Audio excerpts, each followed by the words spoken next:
Hello hi friends. இப்போ நாம் எங்கே இருக்கோம் அப்படின்னா திருப்பதியில் நடக்கிற பிரம்மோற்சவத்தில் தாங்க இருக்கும். அதுவும் பிரம்மோற்சவம் நடக்கிற அந்த 9 நாள்லேயே மிக முக்கியமான நாளான கருட சேவையில் தாங்க இருக்கும்.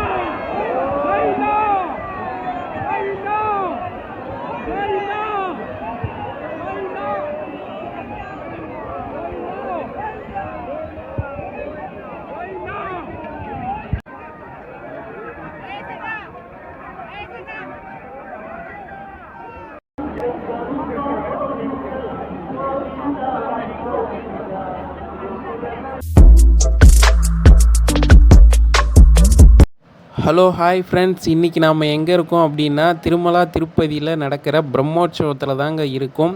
இன்றைக்கி பிரம்மோற்சவத்திலேயே ரொம்பவே முக்கியமான நாள்னு சொல்லலாம். ஏன்னா பிரம்மோற்சவம் நடக்கிற 9 நாள்லேயே இன்றைக்கி தான் மக்கள் கூட்டம் ரொம்பவே அதிகமாக இருக்குது. கிட்டத்தட்ட 5 லட்சம் பக்தர்கள் கலந்துக்கிட்டு இருப்பாங்க அப்படின்னு சொல்கிறாங்க. இந்த கருட சேவை வாகனம் அப்படின்றது தான் இன்றைக்கி ரொம்பவே ஸ்பெஷலு. இன்றைக்கி மலையப்ப சுவாமி கருட சேவை வாகனத்தில் பக்தர்களுக்கு மாட வீதியில் காட்சி தராங்க. அதை பார்க்குறதுக்கு தான் இவ்வளோ மக்கள் கூட்டம் கூடியிருக்காங்க. இங்கே நீங்கள் பார்க்குற இந்த கேலரிஸ் இல்லாமல் வெளியும் நிறைய மக்கள் வெயிட் பண்ணிக்கிட்டு இருக்காங்க. அவங்கெல்லாம் கருட சேவை பார்க்க அதுக்கப்புறமா அனுமதிப்பாங்க அப்படின்னு சொல்லிட்டு எதிர்பார்க்கலாம். முதல்ல இந்த பிரம்மோற்சவத்தை பற்றி பார்க்கலாம். ஒவ்வொரு வருஷமும் வருடாந்திர பிரம்மோற்சவம் அப்படின்னு சொல்கிற இந்த பிரம்மோற்சவத்தை திருமலா திருப்பதி தேவஸ்தானம் சார்பில் நடத்திக்கிட்டு இருக்காங்க. நீங்கள் இந்த பிரம்மோற்சவம் நடக்கிற 9 நாள்லேயுமே நீங்கள் திருப்பதியில் இருந்தீங்க அப்படின்னா நீங்கள் சாமி வெவ்வேறு வாகனங்களில் மாட வீதிகளில் காட்சி தர்றதை பார்க்குறதுக்கே அவ்வளோ அருமையாக இருக்கும். நீங்கள் கண்டிப்பாக அடுத்த முறை வாய்ப்பு கிடைச்சா நீங்கள் இந்த கருட சேவையில் கலந்துக்கிட்டீங்க அப்படின்னா உங்களுக்கு ஏகப்பட்ட பலன்கள் கிடைக்கும். அதுக்கு முன்னாடி கருட சேவையில் எப்படி கலந்துக்கிறது அப்படின்னு சொல்லலாம். கண்டிப்பாக இந்த கருட சேவையில் நீங்கள் கலந்துக்கிறதுக்கு எந்தவித கட்டணமும் செலுத்த தேவையில்லை. முற்றிலும் இலவசம் தான். ஆனால் கருட சேவை பார்க்குறதுக்கு மக்கள் கூட்டம் அதிகமாக வர்றதால என்ன பிளான் பண்ணியிருக்காங்க அப்படின்னா, இப்போ நீங்கள் பார்க்குறது தான் கேலரிஸ் அப்படின்னு சொல்லுவாங்க. இது மாட வீதியில் 2 பக்கமும் கட்டியிருப்பாங்க. இந்த கேலரிஸில் தான் பக்தர்கள் அமர்ந்து நாம் சாமி தரிசனம், அதுக்கப்புறம் இந்த சாமி தரிசனத்துக்கு முன்னாடி நடக்கிற பல்வேறு மாநிலங்கள்லேருந்து வந்த கலை நிகழ்ச்சிகளை கண்டுகளிக்கலாம். இந்த நீங்கள் கேலரிஸில் முன்னாடியே வெயிட் பண்ணி இடம் பிடிச்சிக்கணும். ஏன்னா பக்தர்கள் கூட்டம் ரொம்ப அதிகமாக இருக்கிறதால கருட சேவை நடக்கிற நாளைக்கு முன்னாடி நாளே நிறைய பேர் இங்கேயே இடம் பிடிச்சி தங்கிடுறாங்க. தங்கி அடுத்த நாள் கருட சேவை பார்த்துட்டு கிளம்புறாங்க. அதனால தான் நீங்கள் கருட சேவையை பார்க்கணுன்னா அட்லீஸ்ட் ஒரு நாள் முன்னாடியாச்சு நீங்கள் இங்கே திருமலா திருப்பதிக்கு வந்துடணும். வந்துட்டீங்க அப்படின்னா தான் நீங்கள் கருட சேவையை முழுமையாக பார்க்க முடியும். அப்படி இல்லைனாலும் அன்றைக்கி காலையில் ஒரு 5-6 மணிக்காச்சும் நீங்கள் இங்கே திருப்பதியில் இருக்கிற மாதிரி பிளான் பண்ணிக்கங்க. இப்போ நீங்கள் கருட சேவையாக இருக்கட்டும், இல்லை எந்த வாகனத்தில் சாமி வரதா இருந்தாலும் முதல்ல இங்கே இருக்கிற மாடுகள், அதுக்கப்புறம் யானை, இவங்களுக்கு பின்னாடி தான் சாமி வருவாங்க. அதுக்காக இங்கே நாம் மேற்கு மாட வீதியும் வடக்கு மாட வீதியும் கூடுற அந்த மூலையில் இருக்கும். இந்த இடத்துல இருந்து தான் மாடுகள் யானைகள்லாம் அலங்கரிக்கப்பட்டு கோவிலுக்கு ஆப்போசிட்டில் இருந்து தான் சாமி கிளம்பும். அதனால் அந்த இடத்துக்கு அழைச்சிட்டு போகிறாங்க. இவங்கெல்லாம் போயிட்டு தான் அதுக்கப்புறமா அங்கே சாமி கிளம்பும். ஈவினிங்கில் வர சாமி எப்போவுமே 6 மணிக்கு கோவிலானது கிளம்பும். மார்னிங்கில் 7 மணிக்கு கிளம்பும். இதான் டைமாக இப்போதைக்கு வச்சுருக்காங்க. இது எல்லா வருஷமும் ஃபாலோ பண்ணுவாங்களான்னு தெரியாது. ஏன்னா எல்லா டிசிஷனுமே இங்கே இருக்கிற திருப்பதி தேவஸ்தானம் அவங்க தான் டிசைட் பண்ணுவாங்க. இப்போ நீங்கள் பார்க்குறது வந்து எல்லா ஸ்டேட்டில் இருந்தும் ஒரு யூனிக்கான டான்ஸ் இல்லை, அவங்க ஸ்டேட்டில் இருக்கிற கல்ச்சரை பிரதிபலிக்கிற மாதிரி வந்து இங்கே நடன நிகழ்ச்சிகள் வந்து நடைபெறும். ஏன்னா வந்து இங்கே சாமி வர்றதுக்கு கிட்டத்தட்ட இன்னும் வந்து 3 மணி நேரம் வந்து ஆகலாம். அந்த 3 மணி நேரத்தை போக்குறதுக்காக எல்லாம் வந்து பக்தர்கள் காத்துட்ருப்பான்றதுக்காக இந்த மாதிரி பல்வேறு வேடங்கள் அணிந்து வந்து பல்வேறு மாநிலங்களில் இருந்து வந்து கலை நிகழ்ச்சிகளை வந்து நடத்தி தராங்க. கலை நிகழ்ச்சிகள் பார்க்குறதுக்கும் வந்து அவ்வளோ வந்து சூப்பராக இருக்குங்க. நீங்கள் கண்டிப்பாக வாய்ப்பு கிடைச்சா அடுத்த முறை வந்து கலந்துக்குங்க. அதுக்கப்புறமா வந்து நீங்கள் முன்னாடி நாளே வந்து இந்த மாதிரி இடம் பிடிச்சி நிறைய பேர் தங்கிடுறாங்க அன்றைக்கி நைட்டே வந்து. அதாவது வந்து கருட சேவை நடக்கிறது என்றைக்குன்னு பார்த்தீங்கன்னா பிரம்மோற்சவத்தோட 5வது நாள் நைட்டு, அதாவது ஈவினிங் அதான் வந்து நடக்குது. நிறைய பேர் வந்து 4வது நாள் நைட்டே வந்து இங்கே வந்து ஸ்டே பண்ணிடுறாங்க. இந்த முறை வந்து கருட சேவை ஞாயிற்றுக்கிழமை வந்ததாலையும் பல்வேறு மாநிலங்களில் ஸ்கூல்லாம் விடுமுறை, தசராவும் சேர்ந்து வந்ததால் அப்படின்றதால கூட்டம் வந்து எக்கச்சக்கமாக இருந்ததுங்க. அதனால் வந்து இங்கே நாம் வந்து முன்னாடி நாள் நைட்டே வந்து இங்கே வந்து இடம் பிடிச்சி வந்து தங்கிட்டோம். அன்றைக்கி நைட்டில் இருந்தே நமக்கு தேவையான சாப்பாடு, தண்ணி வசதி எல்லாமே வந்து இங்கே தேவஸ்தானம் சார்பில் வந்து சிறப்பாக வந்து செஞ்சு கொடுத்துருந்தாங்க. அன்றைக்கி காலையில் எழுந்திரிச்சு இங்கே வந்து பாத்ரூம், டாய்லெட் ஃபெசிலிட்டிஸ்லாம் வந்து இருக்குது. நாம் வந்து போய் குளிச்சுட்டு அதுக்கப்புறமா இங்கே வந்து ஸ்டே பண்ணியிருந்தோம்.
அதுபோல் நீங்கள் காத்துட்ருக்கும்போது 5வது நாள் காலையில் மலையப்ப சாமி வந்து மோகினி அவதாரத்தில் வந்து பக்தர்களுக்கு காட்சி தருவாங்க.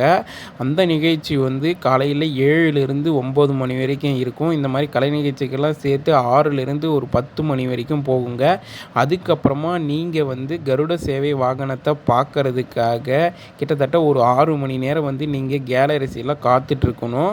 அந்த டைமில் வந்து நீங்கள் வெளியும் போக முடியாது, வெளியில் இருக்கவங்க உள்ளேயும் வர முடியாது. ஏன்னா பக்தர்கள் கூட்டம் ரொம்பவே அதிகமாக இருக்கிறதால கேலரிஸ் ஃபுல்லான உடனே அங்கே இருக்கவங்களாம் வந்து க்ளோஸ் பண்ணிவிடுவாங்க.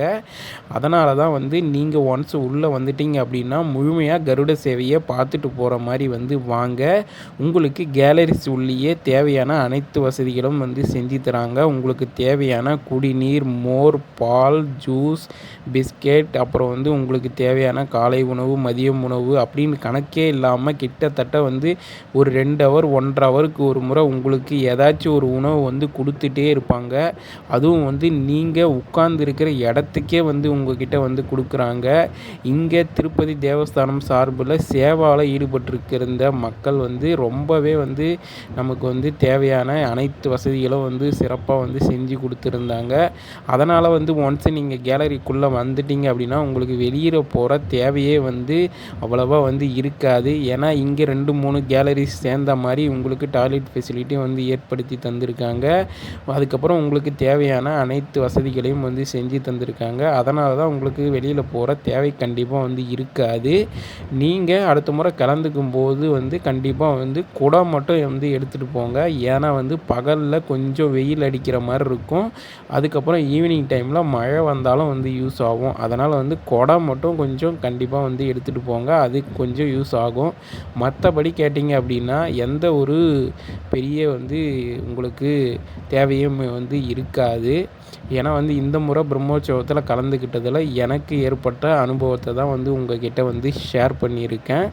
அதனால் வந்து குடம் மட்டும் எடுத்துகிட்டு போனீங்க அப்படின்னா வந்து போதும்.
அதுக்கப்புறமா கேலரிஸ் தவிர நீங்கள் வந்து தனியாக ஆரத்தி காட்டணும் அப்படின்னா வந்து ஒவ்வொரு மூலையிலும் வந்து ஆரத்தி லைன் வந்து தனியாக வச்சுருக்காங்க. நீங்கள் அந்த இடத்துல இருந்து ஆரத்தி காட்டணும் அப்படின்னா வந்து தாராளமாக வந்து காட்டலாம். மோஸ்ட்லி எல்லாமே வந்து லேடீஸ் தான் காட்டுறாங்க. ஜென்ட்ஸ் காட்டலாமா என்னன்னு வந்து எனக்கு சரியாக தெரியல. யாராச்சும் தெரிஞ்சால் வந்து கமெண்ட் பண்ணுங்கள். ஆனால் வந்து மற்ற பிரம்மோற்சவ நாட்களில் விட இன்றைக்கி கருட சேவை எப்போ என்ன பண்ணுறாங்க அப்படின்னா, சுவாமியே வந்து ஒவ்வொரு கேலரியாக வந்து திருப்பி அவங்களே வந்து ஆரத்தி காட்டுறாங்க. அதனால தான் வந்து கருட சேவை ரொம்பவே வந்து சிறப்பு. அது மட்டும் இல்லாமல் கருட சேவை அன்னைக்கு வந்து சுவாமி உள்ளே இருந்தே வந்து எடுத்துகிட்டு வரதா வந்து சொல்கிறாங்க உற்சவர் மூர்த்தியை. அதனால் வந்து சாட்சாத் பெருமாளே வந்து இன்றைக்கி நமக்கு வந்து தரிசனம் தராரு அப்படின்றது ஒரு ஐதீகம். அதனால தான் வந்து நிறைய பக்தர்கள் வந்து வராங்கன்றது வந்து கேள்விப்பட்டிருக்கேன். அது மட்டும் இல்லாமல் தமிழ்நாட்டை சேர்ந்தவங்க தான் மக்கள் வந்து ரொம்பவே அதிக பேர் இருந்தாங்க நான் பார்த்த வரைக்கும். அதனால தான் வந்து ரொம்ப கூட்டம் அதிகமாகவே வந்து இருக்குது. சரிங்க, இந்த மாதிரி முன்னாடி நாள் நைட்டே வந்து ஸ்டே பண்ணோம். அப்படி இல்லைனா அன்றைக்கி காலையிலையாச்சும் வந்து இந்த மாதிரி இடம் பிடிச்சி கேலரிஸில் இருந்தால் மட்டும்தான் கருட சேவையை தரிசிக்க முடியுமா அப்படின்றது வந்து கிடையாது. நீங்கள் அதுக்கப்புறம் வந்தீங்க அப்படின்னா கேலரிஸ் க்ளோஸ் பண்ணுருவாங்க. அதுக்கு பின்னாடி வந்து இடம் இருக்குது, டென்ட்டு மாதிரி வந்து போட்டிருப்பாங்க. அப்படி இல்லைனா வந்து க்யூ மாதிரி வந்து கொடுத்துருப்பாங்க. நீங்கள் வந்து அந்த இடத்துல வெயிட் பண்ணுற மாதிரி வந்து இருக்கும். நீங்கள் வெயிட் பண்ணீங்க அப்படின்னா அந்த இடம் எங்கே இருக்குன்னா எல்லா மூலையிலையும் வந்து இருக்கும். எல்லா மூலையிலையும் வந்து கேட் மாதிரி போட்டு க்ளோஸ் பண்ணியிருப்பாங்க. அந்த சமயத்தில் வந்து சுவாமி வரப்போ வந்து அந்த கேட்டை ஓப்பன் பண்ணி எல்லாரையும் வந்து லைனாக விடுவாங்க. கிட்டத்தட்ட கேலரிஸில் இருக்கிறத விட அந்த டைமில் நீங்கள் வந்தீங்க அப்படின்னா சுவாமியை வந்து நேராக வந்து தரிசனம் பண்ணால் உங்களுக்கு ஒரு நல்ல வாய்ப்பு தான் கிடைக்கும். அதையும் மீறி லேட்டாக வந்து ரொம்ப பேர் வெளியே நிற்கிறாங்க பாருங்கள், அவங்கள தான் வந்து உள்ளே விடுவாங்களா தரிசனம் பார்க்குறதுக்குன்றது வந்து ஒரு டவுட்டு. ஏன்னா வந்து கூட்டத்தை பொறுத்து தான் வந்து அலோவ் பண்ணுவாங்க. ரொம்ப கூட்டம் அதிகமாக இருந்ததா விடமாட்டாங்க. ஏன்னா வந்து இந்த டைம் நான் வெளியே வந்த அப்புறம் ஒரு சிலர்லாம் வந்து ரொம்ப நேரம் வெயிட் பண்ணியிருந்தேன் விடலை அப்படின்ட்டு வந்து சொன்னாங்க. அதனால தான் கூட்டம் ரொம்ப அதிகமாக இருக்கும். ஆனால் நான் உள்ளே இருக்கும்போது பார்த்தா வெளியில் லேட்டாக வந்தவங்கள கூட திறந்து விட்டுட்டு இருந்தாங்க. அவங்கெல்லாம் விடாதவங்க தரிசனம் பார்க்காதவங்கலாம் ரொம்ப லேட்டாக வந்திருப்பாங்கன்னு நினைக்கிறேன். அதனால் வந்து கருட சேவை அன்னைக்கு மட்டும் நீங்கள் எவ்வளோ சீக்கிரம் வர முடியுமோ அவ்வளோ சீக்கிரம் வந்தீங்க அப்படின்னா நாம் வந்து கருட சேவை வாகனத்தை வந்து கண்டிப்பாக வந்து தரிசனம் பண்ணலாம். அதாவது ஒவ்வொரு தெய்வமும் ஒவ்வொரு வாகனத்தில் எழுந்தருளி பக்தர்களுக்கு காட்சி தருவது அப்படின்றது வந்து ஒரு சிறப்பு. சிவபெருமானுக்கு எப்படி ரிஷப வாகனத்தில் வந்து காட்சி தருவது சிறப்போ, அதுபோல் பெருமாளுக்கு கருட வாகனத்தில் வந்து பக்தர்களுக்கு காட்சி தருவது மிகவும் சிறப்பானதாக வந்து கண்டிப்பாக இருக்குது. அதனால தான் கருட சேவை பார்க்குறதுக்காக மக்கள் வந்து இவ்வளோ பேர் வந்து காத்துக்கிட்டு இருக்காங்க. நாம் பொதுவாக பெருமாள் ஆலயங்களுக்கு செல்லும் பொழுது முதலில் கருடனைத்தான் வழிபடுகிறோம். அதன் பிறகு தாயாரை வழிபட்டு விட்டு அதன் பிறகுதான் பெருமாளை வழிபடுகிறோம். ஏனென்றால் நாம் வைக்கும் கோரிக்கைகளை கருடனிடத்தில் சொன்னால் கருடன் அதை பெருமாளிடத்தில் கொண்டு சேர்ப்பார் என்பது ஐதீகம். இத்தகைய சிறப்பு வாய்ந்த கருட சேவையை பார்க்கத்தான் நாம் ஆவலோடு காத்து கொண்டிருக்கிறோம். பெருமாளின் முழுமையான அருளை பெற்றவர் கருடன் ஆவார். அவ்வாறு கருடன் மீது பவனி வந்து உற்சவமாக காட்சி தருவது மிகவும் உயர்ந்த உற்சவமாக கருதப்படுகிறது. அதனால்தான் கருட சேவை என்பது மிக முக்கிய நிகழ்வாக கருதப்படுகிறது. அதுவும் குறிப்பாக திருப்பதியில் நடக்கும் கருட சேவை என்பது மிக மிக வரலாற்று முக்கியத்துவம் வாய்ந்த நிகழ்வாக கருதப்படுகிறது. இதனால்தான் திருப்பதி தேவஸ்தானம் சார்பில் கருட சேவை நடைபெறும் தேதியை முன்கூட்டியே அறிவிக்கின்றனர். அதனால் பல்வேறு மாநிலங்களிலிருந்து வரும் பக்தர்கள் பெருமாளின் ஆசியை வந்து பெற்று செல்கின்றனர். பிரம்மோற்சவ நாட்கள் தவிர பௌர்ணமி நாட்களிலும் கருட சேவை நடைபெறுகிறது. ஆனால் அனைத்து பௌர்ணமிகளிலும் கருட சேவை இருக்கும் என்பதை உறுதியாக சொல்ல முடியாது. நீங்கள் அதை அறிந்து கொள்ள திருப்பதி தேவஸ்தானம் வெளியிடும் அறிவிக்கைகளை பார்த்தால்தான் தெரியும். இதனால்தான் திருப்பதியில் பிரம்மோற்சவ நாட்களில் நடைபெறும் கருட சேவை என்பது மிக மிக முக்கிய நாளாக கருதப்படுகிறது. நீங்கள் வாய்ப்பு கிடைத்தால் கண்டிப்பாக அடுத்த முறை கருட சேவையில் கலந்து கொண்டு பெருமாள் அருளை பெறுமாறு கேட்டுக்கொள்கிறோம்.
திருப்பதியில் மிக தொன்மையான பாரம்பரிய சிறப்புமிக்க உற்சவங்களில் ஒன்று கருட சேவை வாகனம்.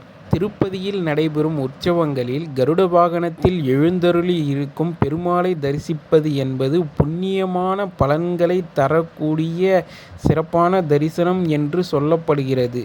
திருப்பதியில் உற்சவ மூர்த்தியான மலையப்ப சுவாமி எத்தனையோ வாகனங்களில் வந்து பக்தர்களுக்கு காட்சி அளித்தாலும் கருட வாகனத்தில் எழுந்தருளி பக்தர்களுக்கு காட்சி அளிக்கும் கருட சேவை என்பது மிகவும் தனிச்சிறப்பாக கருதப்படுகிறது. அதிலும் திருப்பதியில்தான் முதலில் கருட உற்சவ சேவை நடைபெற்றதாக வெங்கடேஸ்வர புராணம் கூறுகிறது.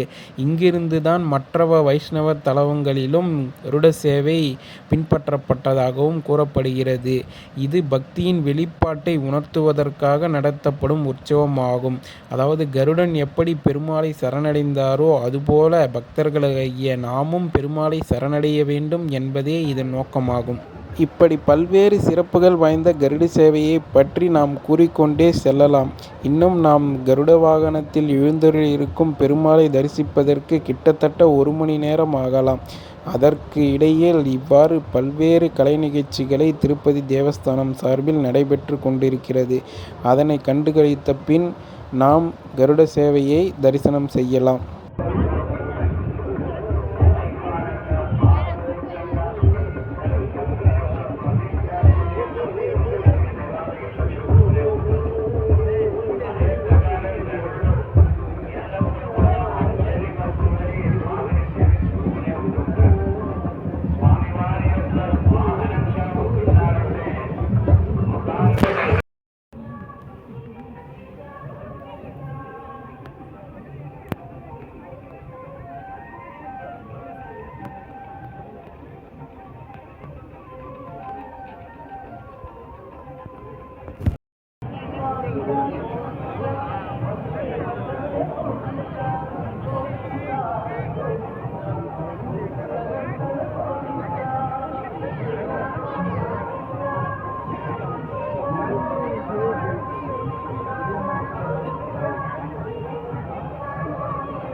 இங்கு பிரம்மோற்சவம் நடைபெறும் அனைத்து நாட்களிலும் தற்போது நீங்கள் பார்த்து கொண்டிருக்கின்ற இந்த சிறிய ரக தேரை தான் இங்கே சேவையில் ஈடுபட்டு இருக்கிற பக்தர்கள் இழுத்து செல்கின்றனர்.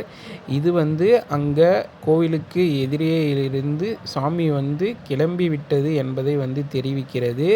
இதுதான் முன்னாடி செல்லும். இதன் பிறகு தான் மாடுகள், அதற்கு பிறகு யானைகள் அப்படி ஒவ்வொன்றாக செல்லும். அதன் பிறகு தான் நம்ம பெருமாள் பல்வேறு வாகனங்களில் ஒவ்வொரு நாளும் காலை மாலை அப்படின்னு சொல்லிட்டு பக்தர்களுக்கு காட்சி தருவார்.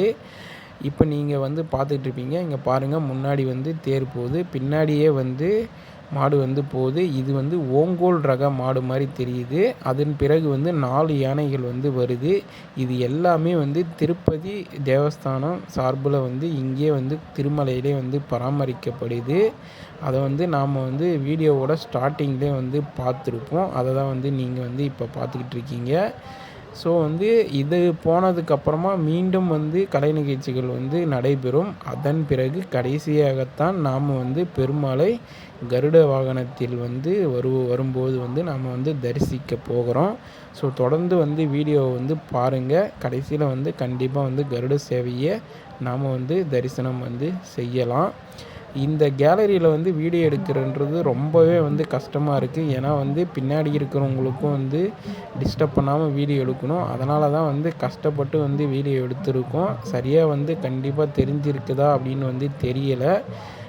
அதனால் வந்து இந்த வீடியோ வந்து உங்களுக்கு வந்து கொடுக்கணுன்றதுக்காகவே கஷ்டப்பட்டு வந்து வீடியோ எடுத்திருக்கேன். எப்படி இருக்குன்னு சொல்லிட்டு கமெண்டில் சொல்லுங்கள். இது போன்ற வீடியோக்கெல்லாம் வந்து தொடர்ந்து நம்ம சேனலில் வந்து அடுத்தடுத்து வரப்போகுது. ஸோ நம்ம சேனலை வந்து சப்ஸ்கிரைப் பண்ணாமல் பார்த்துட்ருக்கேங்க யாராக இருந்தீங்கன்னா சப்ஸ்கிரைப் பண்ணிக்கங்க. பக்கத்தில் இருக்கிற பெல் ஐக்கானையும் அழுத்திட்டிங்க அப்படின்னா நாம் போடுற வீடியோலாம் உங்களுக்கு உடனுக்குடனே வந்து கண்டிப்பாக வந்து சேரும். தொடர்ந்து வீடியோவை வந்து பாருங்கள். கடைசியில் வந்து கருட வாகனத்தில் எழுந்தருளி இருக்கிற பெருமாள் வந்து நமக்கு எல்லாம் வந்து காட்சி தருவார். கண்டிப்பாக வந்து மிஸ் பண்ணாதீங்க.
நீங்களே வீடியோவில் பார்த்துருப்பீங்க கருட சேவை வந்து எப்படி நடைபெற்றுச்சு அப்படின்னு சொல்லிட்டு எல்லா கேலரிஸில் இருக்கிற மக்களுக்காக வந்து இந்த சைடு திருப்பி வந்து ஆரத்தியும் வந்து காட்டினாங்க. அதனால் வந்து கருட சேவை கண்டிப்பாக சிறப்பாக வந்து முடிஞ்சிருச்சு. அது மட்டும் இல்லாமல் வெளியில் வெயிட் பண்ணியிருந்த பக்தர்களே வந்து உள்ளே விட்டு வந்து சாமி பார்க்க வச்சாங்க. இப்போ பார்த்தீங்கன்னா இன்றைக்கி வந்து 3வது டைம் வந்து மழை வந்துச்சு. இந்த பின்னாடி வந்து குடை வந்து எல்லா நாள் உற்சவத்துலேயும் வந்து எடுத்துகிட்டு போவாங்க. இப்போ நீங்கள் பார்க்குறது அந்த குடை மாதிரி இருக்குல்ல, அதான் இது வந்து எதுக்குன்னு ஒரு டவுட்டாக இருந்துச்சு. இன்றைக்கி மழை வந்ததால் வந்து தான் தெரிஞ்சது. இது வந்து மழை வர நேரத்தில் வந்து பெருமாளுக்கு ஒரு குடை மாதிரி வந்து பிடிக்கிறாங்க. அதனால தான் வந்து இது குடையினே வந்து இன்றைக்கி வந்து நமக்கு வந்து தெரிய வந்துச்சு. இப்போ வந்து நீங்களே பார்த்துட்ருப்பீங்க. கொஞ்சம் நேரத்தில் மழை விட்ட உடனே குடையை வந்து எடுத்துருவாங்க. இது வந்து மழைக்காக தான் வந்து எடுத்துகிட்டு வராங்கன்னே வந்து இன்றைக்கி தெரியும். ஸோ இதோட நம்ம வீடியோ வந்து முடிவுக்கு வருது. கண்டிப்பாக வந்து வீடியோ உங்களுக்கு பிடிச்சிருக்குன்னு நம்புகிறோம். ஸோ உங்கள் ஃப்ரெண்ட்ஸுக்கு ஷேர் பண்ணுங்கள், லைக் பண்ணுங்கள், கமெண்ட் பண்ணுங்கள். அது மட்டும் இல்லாமல் நம்ம சேனலில் இன்னும் சப்ஸ்கிரைப் பண்ணாமல் இருந்தால் சப்ஸ்கிரைப் பண்ணிக்கோங்க. கண்டிப்பாக அடுத்த வீடியோவில் கூடிய விரைவில் உங்களை சந்திக்கிறேன். பாய்.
போய் மாறுமா பயட் பக்கம் போவாங்க பயட்